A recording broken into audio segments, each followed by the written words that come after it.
This is DRF Race of the Day.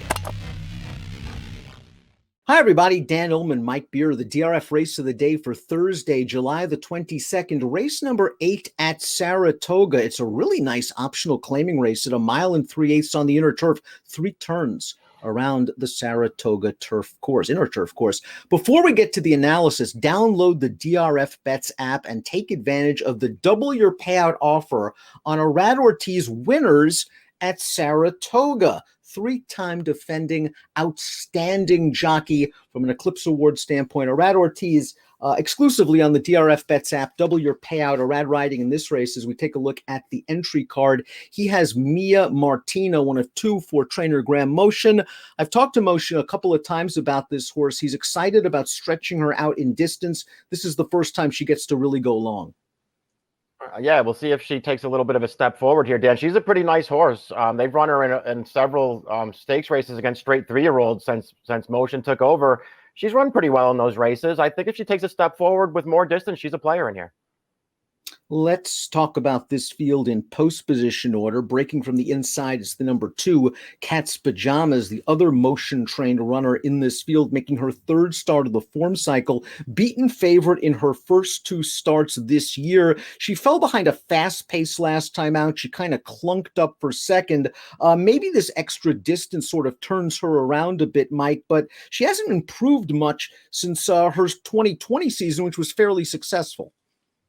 Yeah, I kind of agree with you, Dan. I mean, after she won the first 2 turf starts of her career off the layoff last year, it looked like maybe there was a chance she was going to be pretty good.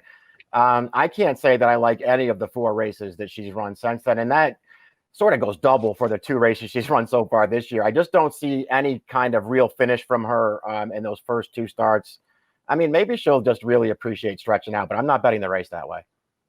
The first half of the Bill Mott trained entry, the 1 Amelia's Moon, has entered main track only. She is a Group 1 winner in Peru on that surface, but we'll move on to the 3. Here Comes Jackie, and watch her first start off the Orlando Noda claim, going 7/8 of a mile. I thought this was a nice, solid performance. It's not like there was a ton of pace up front for her, but she comes roaring down the lane to win. Now she's stretching all the way out and stepping up in class. Yeah, I mean, listen, you have to be at least a little bit wary of horses from this barn this barn's just been on a real roll for the last couple of months, and all their horses have been running well. That includes this horse off the claim last time. I mean, she's very consistent, very admirable, but I don't want her stretching out and stepping up.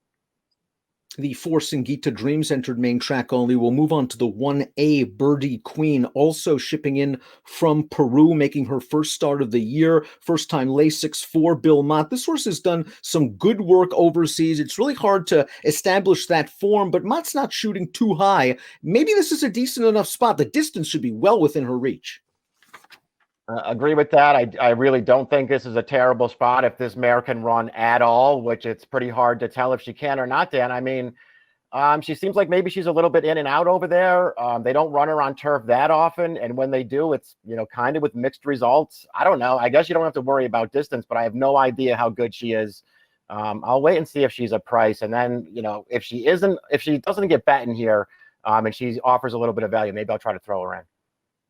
First start off of a 6-month layoff for the number 5, Lovely Lucky, the 6-5 morning line favorite for the horses entered in the body of this race. This horse did some good work at Saratoga last year, winning a 1 other than over course and distance, and just drew away from that field with impunity. She was then overmatched in a couple of graded stakes races against Civil Union. Her 1 and only start this year, Mike, she couldn't get as forwardly placed as usual, and I think Jose Ortiz would be well served to use her speed here.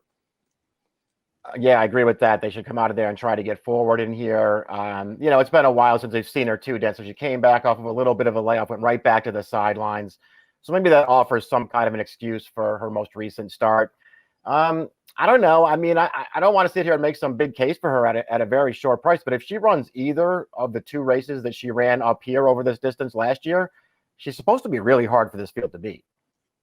Mia Martina, the 6, has yet to run a fast race, but I wonder if it's coming, stretching out for the first time for motion. Let's watch her last start, the Christiana at Delaware. This was over very soft going, and she's down towards the inside. She was chasing a pretty solid pace, and the race was won by deep closer Out of Sorts, who's pretty good for Brittany Russell. Once she gets out in the clear, Mike, she stays on for a piece.